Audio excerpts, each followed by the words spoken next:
अस्सलाम वालेकुम dear students, मेरा नाम ज़हीर अहमद कुरैशी है और जैसा कि आप जानते हैं कि हम चैप्टर नंबर 4 डिस्कस कर रहे हैं, कंट्रोल स्ट्रक्चर्स के टॉपिक को डिस्कस कर रहे हैं और उसके अंदर आज का हमारा टॉपिक आ जाता है डिसीजन कंट्रोल स्ट्रक्चर। अब ये डिसीजन कंट्रोल स्ट्रक्चर्स हैं क्या, इनमें हम क्या क्या डिस्कस करेंगे, इनको हम फर्दर देखते हैं। इसके लिए अगर हम देखें तो इन्हें हम सिलेक्शन स्ट्रक्चर्स भी कहते हैं। कल हमने डिस्कस किया था कि कंट्रोल स्ट्रक्चर्स की 3 टाइप्स हैं, sequence structure, selection structure and repetition structure. तो कल हमने डिस्कस कर लिया था कि सीक्वेंस स्ट्रक्चर क्या होता है और उसमें हमारे पास स्टेटमेंट्स कैसे एग्जीक्यूट कर रही होती हैं, और जिसे हम डिसीजन कंट्रोल स्ट्रक्चर के टाइटल से डिस्कस कर रहे हैं, इसे सिलेक्शन स्ट्रक्चर के साथ साथ कंडीशनल स्ट्रक्चर भी कहते हैं, क्योंकि इसमें जो स्टेटमेंट्स एग्जीक्यूट करती हैं वो कंडीशन की बेस के ऊपर एग्जीक्यूट कर रही होती हैं। अब हम इसको डिफाइन करते हैं और इसकी डेफिनेशन की तरफ अगर देखें तो decision making structures are the control structures in which execution of statement are set of statements. Means ये एक स्टेटमेंट भी हो सकती है या फिर एक से ज्यादा स्टेटमेंट्स का सेट भी हो सकता है, depends on the given condition. Means we are going to decide something based on the condition. Either the statements are to be executed or the statements to be ignored. So, इसे further discuss कर रहे हैं. If the condition is true, अगर condition true है, then the block of statements will execute. Means जो block of statement conditions पर depend कर रहा है, तो अगर तो condition true होगी तो execute करेगा. Otherwise, the control moves to the other statements by skipping the depending statements.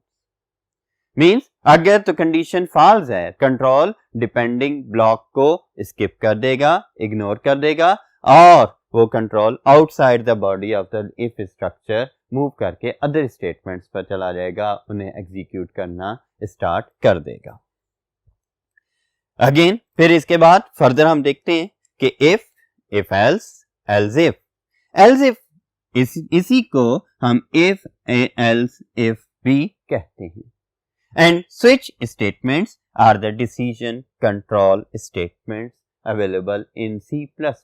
जैसा कि बच्चों आप जानते हैं कि हमारे पास जो प्रोग्रामिंग लैंग्वेज है वो C++ है, तो C++ के अंदर जो हम डिस्कस कर रहे हैं उनमें if else if and switch statements को हम डिटेल में डिस्कस भी करेंगे। होपफुली आपको यहाँ से डेफिनेशन समझ आ गई होगी कि हमारे पास डिसीजन कंट्रोल स्ट्रक्चर को क्या कहते हैं, सिलेक्शन स्ट्रक्चर कहते हैं और उसके साथ साथ कंडीशनल स्ट्रक्चर भी कहते हैं। जो मीन्स हमने देखा कि डिफरेंट टाइप्स हैं, इन टाइप्स में से हम इन्हें वन बाय वन डिस्कस करेंगे। तो हमने आज फर्दर डिस्कस जो करना है वो इफ स्टेटमेंट को डिस्कस करना है। तो बच्चों अब हमारे पास इफ स्टेटमेंट आ जाती है, हम इसे डिस्कस करेंगे, इसका सिंटैक्स देखेंगे, इसकी एग्जांपल्स देखेंगे कि हम इसे अपने प्रोग्राम में किस तरह से यूज करते हैं। तो बच्चों इफ स्टेटमेंट, इसको हम सिंपल इफ भी कहते हैं क्योंकि ये सबसे सिंपलेस्ट कंट्रोल स्ट्रक्चर आ जाता है, जिसके थ्रू हम क्या करते हैं कि ये ऐसी सिचुएशंस में आता है जब हमारे पास इफ कंडीशन के साथ साथ कोई अल्टरनेटिव नहीं होता। मींस क्या कि अगर कंडीशन ट्रू है तो एक ब्लॉक एग्जीक्यूट कर रहा है, कंडीशन ट्रू नहीं है तो वो ब्लॉक स्किप हो जाएगा, वो ब्लॉक एग्जीक्यूट नहीं करेगा और control outside the if condition या इफ स्टेटमेंट्स आ जाएगा। ये ऐसा नहीं किया जाएगा इसके अंदर कि अगर कंडीशन ट्रू है तो एक ब्लॉक एग्जीक्यूट हो जाए और अगर कंडीशन फॉल्स है तो दूसरा ब्लॉक एग्जीक्यूट हो जाए पहला स्किप होकर। नहीं, इसकी वजह हमारे पास ये टोटली आउटसाइड द ब्लॉक चला जाएगा और अदर स्टेटमेंट जो प्रोग्रामिंग स्टेटमेंट्स होंगी उन्हें एग्जीक्यूट करता रहेगा। तो इसके अंदर it is a type of selection structure और डिसीजन मेकिंग स्ट्रक्चर। ये एक सिलेक्शन या डिसीजन मेकिंग स्ट्रक्चर आ जाता है। ये करते क्या है हम इसमें, it executes a block of statements based on the given condition.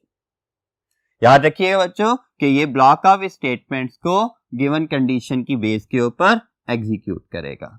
कैसे एग्जीक्यूट करेगा, if the condition is true, again कि अगर कंडीशन ट्रू है so the dependent block executes, तो डिपेंडेंट ब्लॉक को एग्जीक्यूट कर देगा, otherwise ignored by the compiler, otherwise compiler क्या करेगा, उस ब्लॉक को इग्नोर कर देगा एंड कंट्रोल को मूव कर देगा टू द अदर स्टेटमेंट जो कि इफ स्टेटमेंट के बॉडी के बाहर लिखी गई हुई है। If statement is use in programming, अब बात आती है कि हम इन्हें यूज कहां पर कर रहे हैं और क्यों यूज करें। जब हमारे पास ऐसी सिचुएशंस आ जाती हैं जिनमें हम डिसीजन लेना होता है किसी कंडीशन की बेस, यही चीज कि किसी भी कंडीशन की बेस पर अगर हम इसे मैथमेटिकली करना चाहें या ऐसी सिचुएशन जिन्हें हम मैथमेटिकली लिख सकते हैं, हम उसकी प्रोग्रामिंग भी करते हैं, तो उनमें कंडीशंस बनाकर हम उनकी प्रोग्रामिंग परफॉर्म कर सकते हैं। अब हम डिस्कस करते हैं इसके सिंटैक्स को, सिंटैक्स जिसके थ्रू पता लगता है कि हमने इसे प्रोग्राम में कैसे यूज करना है। तो ये सिंटैक्स बेसिकली जनरल स्टेटमेंट्स पर बेस कर रहा होता है और इसके बाद इसकी एग्जांपल्स के थ्रू हम इसे डिटेल में डिस्कस करते होते हैं। तो बच्चों इसमें सबसे पहले हम लिखेंगे इफ के बाद हमारे पास पैरेंथेसिस स्टार्ट होंगी और पैरेंथेसिस के बाद हम क्या लिखेंगे, कंडीशन लिखेंगे। आपने याद रखना है कि इफ आ जाएगा, इफ के बाद कंडीशन आ जाएगी। अब ये कंडीशंस कैसी हो सकती हैं, लाइक मैं कह देता हूं कि a इज ग्रेटर देन 10, ये कंडीशन हो सकती है, ठीक है। एंड देन इसके बाद डेलीमीटर्स स्टार्ट हो रहे हैं और डेलीमीटर्स के अंदर हमारे पास ब्लॉक ऑफ स्टेटमेंट्स आ रहा है। ये बेसिकली ऐसा सेट ऑफ स्टेटमेंट्स होगा जो इस कंडीशन की रिजल्ट्स पर डिपेंड करेगा। अगर तो कंडीशन ट्रू होगी तो ये एक स्टेटमेंट या एक से ज्यादा स्टेटमेंट्स का जो ब्लॉक है ये एग्जीक्यूट होगा। अगर कंडीशन फॉल्स होगी तो ये इस ब्लॉक को एग्जीक्यूट नहीं करेंगे, बल्कि कंपाइलर कहां पर चला जाएगा, डायरेक्टली अदर स्टेटमेंट्स को मूव करके और बाकी रिमेनिंग प्रोग्राम की स्टेटमेंट्स को एग्जीक्यूट कर देगा। इसी को हम फ्लो चार्ट के थ्रू भी देखते हैं कि फ्लो चार्ट के अंदर अगर हम देखें तो कंडीशन को हमने कंडीशन ब्लॉक के अंदर रखा हुआ है और ये कंट्रोल आ रहा है कि अगर तो कंडीशन ट्रू है तो कंट्रोल कहां आ गया, ट्रू ब्लॉक के ऊपर आ गया और इसके बाद अदर स्टेटमेंट को एग्जीक्यूट भी कर रहा है। और अगर कंडीशन फॉल्स है तो फॉल्स की बेस पर इसने इस ब्लॉक को स्किप कर दिया और ये डायरेक्ट कहां पर आ गया, अदर स्टेटमेंट्स पर आ गया। तो बच्चों इस तरह से हमारे पास ये सिंपल इफ स्टेटमेंट है, इसके अंदर कोई भी अल्टरनेटिव नहीं होता। अल्टरनेटिव बेसिकली होता है कि अगर एक ब्लॉक एग्जीक्यूट नहीं कर रहा तो दूसरा एग्जीक्यूट करे, अगर दूसरा एग्जीक्यूट नहीं कर रहा तो पहला एग्जीक्यूट कर जाए। तो ये चीजें हमारे पास क्या कि ये हमारे पास अल्टरनेटिव, लेकिन इस स्ट्रक्चर के अंदर इफ स्टेटमेंट्स में कोई भी अल्टरनेटिव नहीं है और सिंपल एक ब्लॉक है जो डायरेक्ट कंडीशन पर डिपेंड कर रहा है। कंडीशन ट्रू होगी तो एग्जीक्यूट हो जाएगा, अगर कंडीशन ट्रू नहीं होगी तो इग्नोर हो जाएगा, nothing else is performed except that, ठीक है। सो इसके बाद हम अब इसकी एग्जांपल्स के थ्रू हम इसे मजीद समझते हैं। जी बच्चों, तो हमने इफ स्टेटमेंट डिस्कस कर लिया, उसको डिफाइन भी कर लिया, उसका सिंटैक्स भी डिस्कस कर लिया और उसको समझ भी लिया कि वो वर्किंग कैसे परफॉर्म करेगा थ्रू फ्लो चार्ट। अब हम उसकी वर्किंग को डिस्क्राइब करते हैं कि वर्किंग को हम लिखेंगे किस तरह से। सो बच्चों देखेंगे तो सिंटैक्स में हमने देखा था कि इफ स्टेटमेंट आ गई। So if, what is if? If is a keyword. Keyword के बारे में आप जानते हैं, कीवर्ड को हम क्या कहते हैं और रिजर्व वर्ड भी कहते हैं। ये कुछ ऐसे स्पेशल वर्ड्स होते हैं जो कि स्पेसिफिक पर्पसेस के लिए प्रोग्रामिंग में यूज होते हैं और इन्हें हम किसी दूसरे पर्पस के लिए यूज नहीं कर सकते। सो इफ भी वन ऑफ द कीवर्ड है जो कि इफ स्टेटमेंट को डिस्क्राइब करने के लिए यूज होता है। इसके बाद हमारे पास कंडीशन आ जाती है। कंडीशन क्या होती है? कंडीशन बेसिकली एक बुलियन स्टेटमेंट है। बुलियन स्टेटमेंट ऐसी स्टेटमेंट्स जिनका रिजल्ट ट्रू और फॉल्स यानी कि 0 और 1 की फॉर्म में लाया जा सकता है। whose result is evaluated as either true, अगर तो 1 आएगा तो क्या होगा, ट्रू है, यानी कि कंडीशन अगर ट्रू हो रही है तो कंप्यूटर उसे क्या इंटरप्रेट कर रहा है, 1 इंटरप्रेट कर रहा है। और 0 फॉल्स मींस के फॉल्स है अगर कंडीशन तो कंप्यूटर उसे क्या इंटरप्रेट करेगा, फॉल्स इंटरप्रेट करता है। तो मींस के कंडीशन ऐसी कंडीशंस ऐसी स्टेटमेंट्स आ जाएंगी जिन्हें हम ट्रू और फॉल्स की फॉर्म में इवेलुएट कर सकते हैं, और ऐसी स्टेटमेंट्स को बुलियन स्टेटमेंट्स भी कहते हैं। और कंडीशंस बनाई कैसे जाएंगी? कंडीशंस बनाने के लिए, इन्हें लिखने के लिए हमें रिलेशनल कौन से? Less than, greater than, not equal to, इस तरह के ऑपरेटर्स की जरूरत है। आर द लॉजिकल मीन्स हमने पिछले चैप्टर में पढ़ा है कि लॉजिकल कौन कौन से ऑपरेटर्स हैं, एंड, और, नॉट, और कॉम्बिनेशन ऑफ बोथ ऑपरेटर्स की जरूरत पड़ती है। ठीक है, इनके जरिए से, इनके कॉम्बिनेशन से हम कंडीशंस को लिख सकते हैं। For example, A is not equal to B. A is greater than 33. Marks का वेरिएबल हम बना देते हैं, marks are greater than or equal to 33। ये सारी हमारे पास कंडीशंस की एग्जांपल्स आ जाती हैं। आफ्टर कंडीशन हमारे पास डेलीमीटर्स हैं। डेलीमीटर्स बेसिकली कर्ली ब्रैकेट्स को हम कहते हैं। कर्ली ब्रैकेट्स, डेलीमीटर्स मींस के लिमिट्स डिफाइन कर रहे होते हैं, इस वजह से हम इन्हें डिलिमीटर्स कहते हैं प्रोग्रामिंग में। इसके अंदर ब्लॉक ऑफ स्टेटमेंट्स लिखा हुआ है। अब ब्लॉक ऑफ स्टेटमेंट्स, इट में contain either one statement, means इस ब्लॉक में या तो वन स्टेटमेंट हो सकती है, और more than one statement enclosed इन डिलिमीटर्स।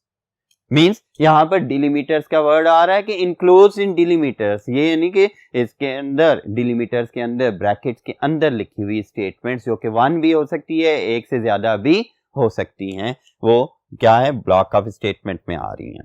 अब मजीद इसमें देखते हैं कि क्या लिखा हुआ है। If there is only one statement, याद रखो बच्चों कि अगर इस ब्लॉक में सिर्फ एक ही स्टेटमेंट हो, then it can be written without delimiters, without using delimiters।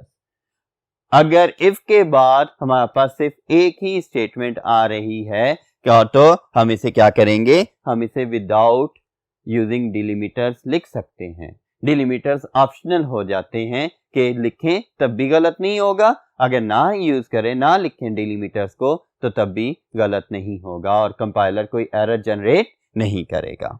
Delimiters, but delimiters are necessary for more than one statement depending on the condition। So बच्चों, अगर एक से ज्यादा स्टेटमेंट्स हैं जो कि एक कंडीशन पर डिपेंड कर रही हैं, तब उसके लिए हमें डिलिमीटर्स को यूज करना लाजमी है। अदरवाइज क्या करेगा, पहली स्टेटमेंट्स को यूज कर लेगा और एग्जीक्यूट करेगा कि कंडीशन ट्रू है, और बाकी तमाम स्टेटमेंट्स को स्किप कर देगा।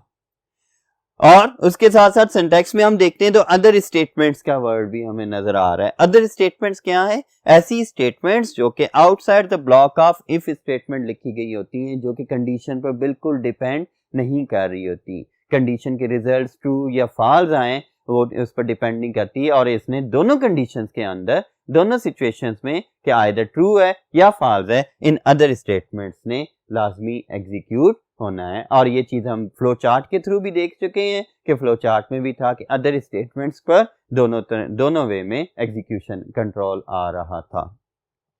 अब हम इसकी एग्जांपल्स देखेंगे और हम अपने प्रोग्राम्स में इफ स्टेटमेंट को यूज करके डिस्कस करते हैं कि उसमें हमारे पास किस तरह से यूज किया जा सकता है। और प्रोग्राम्स को डिस्कस करने के लिए हम नेक्स्ट बोर्ड पर मूव करेंगे और नेक्स्ट बोर्ड को डिस्कस करते हैं। ओके बच्चों, अब हम डिस्कस करते हैं इफ स्टेटमेंट की एग्जांपल्स को। तो एग्जांपल्स को डिस्कस करने से पहले एक बात आपको बताता चलूं कि जब भी आपने प्रोग्राम्स लिखने हैं तो उसके लिए सबसे इंपॉर्टेंट बात उसकी स्टेटमेंट को प्रॉपरली अंडरस्टैंड करना होता है कि वो स्टेटमेंट कह क्या रही है और बता क्या रही है और मांग क्या रही है। Means what we are going to perform and how do we perform, ये सारी चीजें हमारे पास इसमें गिवन होती हैं। सो बच्चों, अब हम एग्जांपल के थ्रू ये डिस्कस करते हैं कि इफ स्टेटमेंट के जरिए से हम प्रोग्राम को किस तरह लिखेंगे और इस एग्जांपल की स्टेटमेंट में हमें क्या बताया जा रहा है और क्या मांगा जा रहा है कि किस तरह से हम इसे इनमें ऑपरेशंस परफॉर्म करें। Program to read marks means ये बता रहा है कि क्या करो कि यूजर से मार्क्स को इनपुट लो और प्रिंट द मैसेज, और मैसेज प्रिंट करो कौन सा कि यू हैव पास्ड, ये प्रिंट करना है।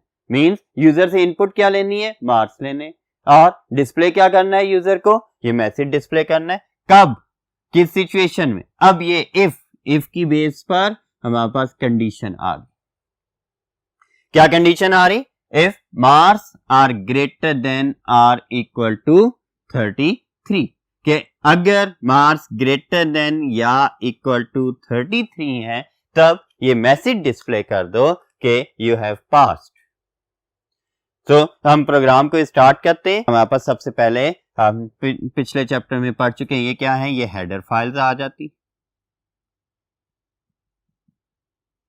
हेडर फाइल्स के बाद मेन फंक्शन के थ्रू प्रोग्राम का ब्लॉक स्टार्ट होता है, और मेन फंक्शन के बाद डिलीमीटर्स हैं। इसके बाद हमारे पास के कितने वेरिएबल्स होने चाहिए हमारे प्रोग्राम में, ये भी चीज इंपॉर्टेंट है।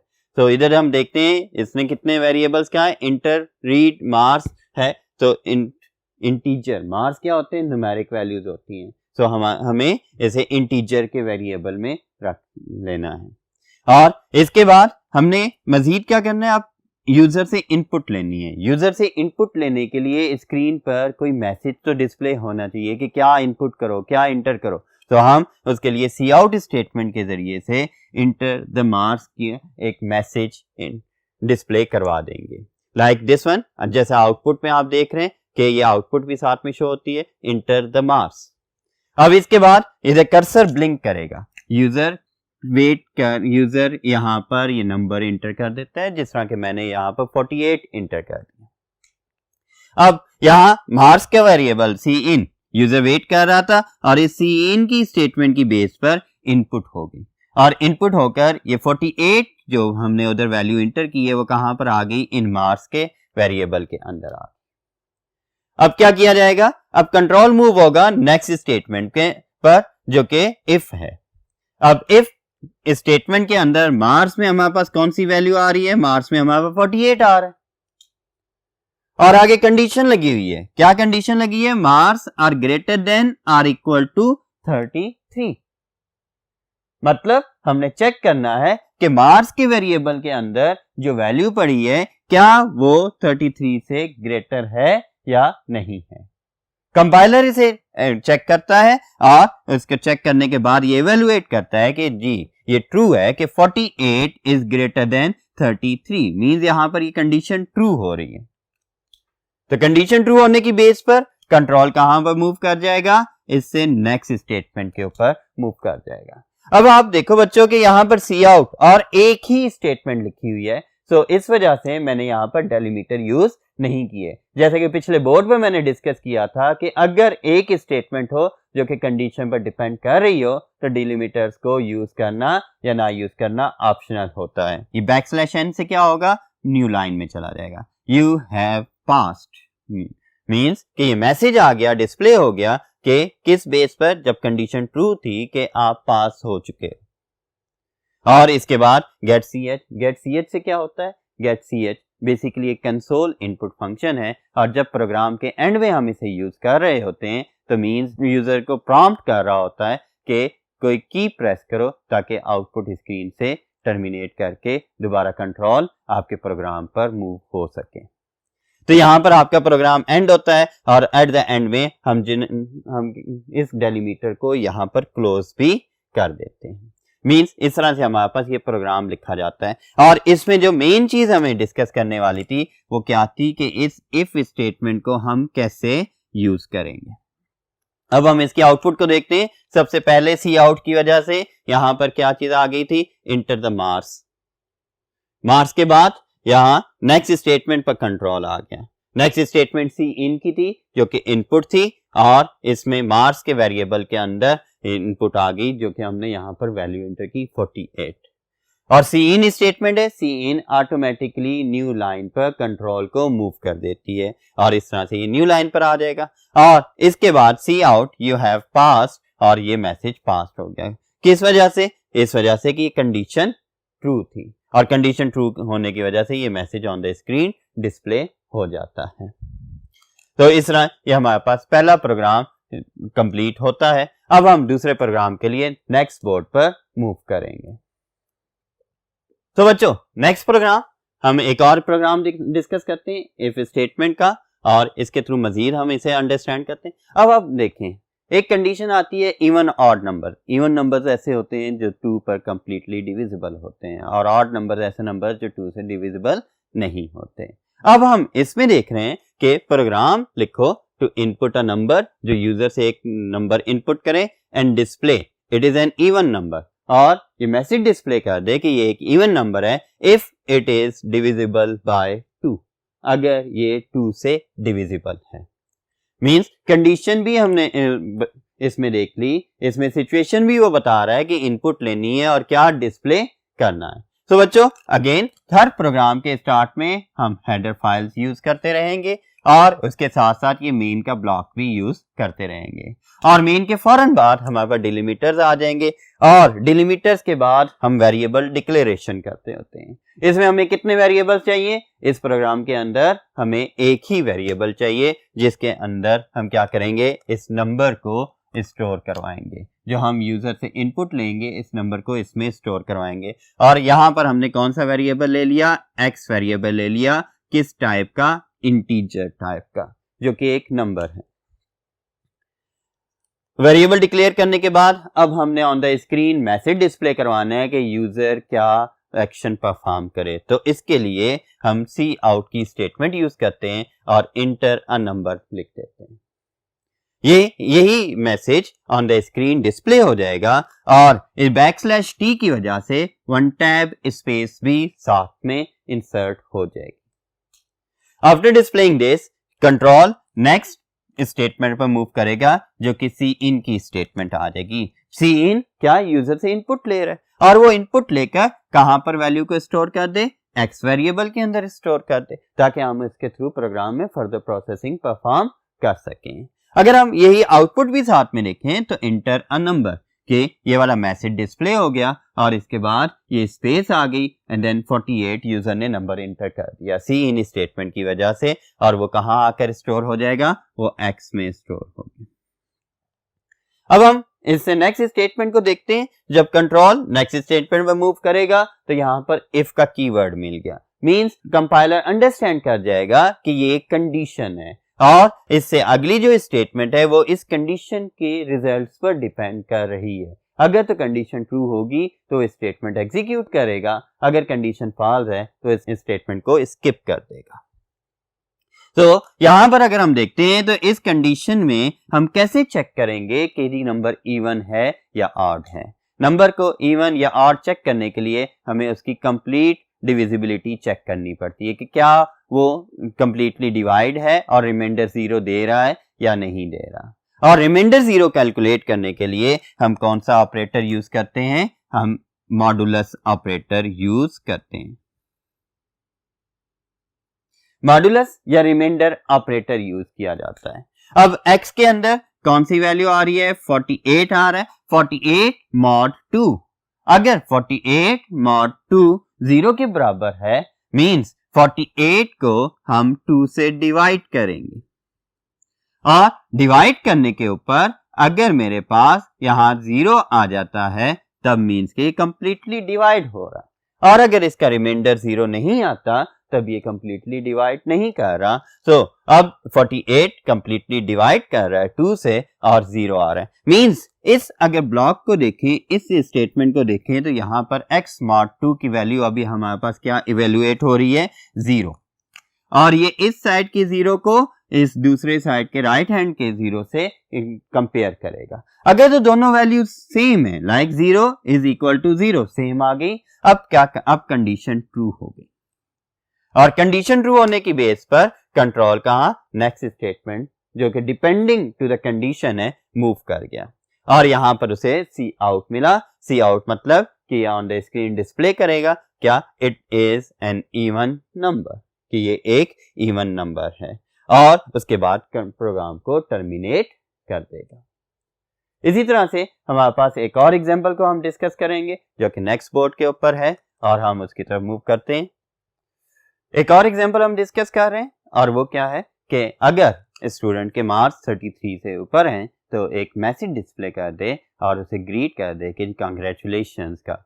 तो इसके लिए हम स्टेटमेंट देखते हैं, program to input marks of a student to greet him with a message congratulations if he is pass. अभी देखिए अगेन इफ का आ रहा है, इफ की वजह से मींस हमें ये पता लग रहा है स्टेटमेंट में कि हमने यहाँ पर क्या यूज करना है, इफ स्टेटमेंट यूज करनी है। सो प्रोग्राम स्टार्ट करते हैं। प्रोग्राम लिखना जब स्टार्ट करेंगे अगेन यही हमारे पास 3 स्टेटमेंट्स स्टार्ट में बार बार लिखी जा रही हैं और आपको इन स्टेटमेंट का पर्पस पता है कि आईओ स्ट्रीम हम क्यों यूज कर रहे हैं। सी इन सी आउट स्टेटमेंट्स के लिए हमें आईओ स्ट्रीम की जरूरत होती है और हमने इस प्रोग्राम के अंदर गेट सी एच यूज किया है तो उसके लिए हमें कौन सी हेडर फाइल की जरूरत होती है, conio.h की हेडर फाइल की जरूरत होती है। तो अगर हम इन्हें यूज नहीं करेंगे तो एरर आ जाएंगे। तो इसी तरह से वाइड मेन से हमारे पास प्रोग्राम की एग्जीक्यूशन स्टार्ट होती है। Entry point of the program है, हमें इसमें अगेन कह रहा था कि इनपुट मार्क्स मींस के एक ही वेरिएबल मांग रहा है और हमने मार्क्स के नाम का ही वेरिएबल यहाँ पर डिक्लेयर कर दिया और मार्क्स ज्यादातर इंटीजर टाइप में आ रहे हैं। देन हमने मैसेज डिस्प्ले करवा दिया, इंटर मार्क्स के यूजर क्या करे, मार्क्स इंटर करे और देन सी इन से इनपुट के लिए हमने उसे कंट्रोल दे दिया कि ये वेट करता है कब तक जब तक यूजर इनपुट नहीं करता। अब हमने यहाँ पर सी इन स्टेटमेंट की बेस पर 50 इंटर कर दिया था। अब 50 इंटर करने पर मार्क्स की वैल्यू हमारे पास मेमोरी में अपडेट हो जाएगी क्या 50। अब इधर मार्क्स में 50 है, अब इस 50 को ये कंपेयर कर रहा है इस 33 से। सो अगर कंडीशन ट्रू है कि 50 इज ग्रेटर देन 33, कंपाइलर ने इवेलुएट किया और 50 ग्रेटर था 33 से, तब कंडीशन ट्रू होगी। अब जब कंडीशन ट्रू होगी तो कंट्रोल कहां मूव कर गया, सी आउट पर। अब यहां पर देखें तो सी आउट और आगे मैसेज लिखा हुआ है कांग्रेचुलेशंस, मींस के सी आउट और ये कांग्रेचुलेशंस का मैसेज डिस्प्ले हो गया। क्यों? क्योंकि कंडीशन ट्रू थी। क्यों? क्योंकि मार्क्स 33 से अबव थे। इसके बाद नेक्स्ट स्टेटमेंट है सी आउट, अनदर सी आउट और उसके अंदर लिखा हुआ है एंड ऑफ प्रोग्राम। अब इस एंड ऑफ प्रोग्राम को अगर हम देखें तो ये भी एग्जीक्यूट होगा। अब मैं इधर ही एक और केस भी डिस्कस करता हूं कि मैं इसकी वैल्यू को चेंज कर दूंगा, 50 के बजाय 5 कर दूंगा। तो बच्चों यहां देखें हमने इंटर मार्क्स और वैल्यू को चेंज कर दिया 50 के बजाय। अब मेरे पास वैल्यू क्या है, 5 है कि एक स्टूडेंट है जिसने बहुत पुअर परफॉर्म किया और उसके मार्क्स पेपर में आए ही 5 हैं। अब हम यहाँ डिस्कस करेंगे कि इस कंडीशन में भी देखें तो मार्क्स की वैल्यू क्या आ गई, 5 आ रही है। अब 5 इज ग्रेटर देन और इक्वल टू 33। क्या 5 ग्रेटर देन और इक्वल टू 33 है? नहीं, ये गलत हो जाएगा। कंपाइलर इसको ट्रू को इस कंडीशन को क्या कर देगा, फॉल्स कर देगा कि ये फॉल्स होगी। अब कंडीशन जब ये कंडीशन फॉल्स हो गई तो क्या ये सी आउट कांग्रेचुलेशंस डिस्प्ले करेगा? नहीं, क्योंकि ये एक सिंगल स्टेटमेंट थी जो कि डिपेंड कर रही थी कंडीशन के ऊपर। अब कंडीशन फॉल्स हो गई तो ये वाली स्टेटमेंट स्किप हो जाएगी और ये इसकी बजाय हमारे पास ये नेक्स्ट स्टेटमेंट पर कंट्रोल मूव हो जाएगा और एंड ऑफ प्रोग्राम लिखा हुआ आ जाएगा। और यहां पर ये स्पेस भी नहीं आएगी क्योंकि यहां हमारे पास ये एंडल की वजह से ये वाली स्टेटमेंट तो एग्जीक्यूट नहीं हुई, तो ये एंडल की बजाय हमारे पास ये एंड ऑफ प्रोग्राम ये end soon after the inter marks आ जाएगा।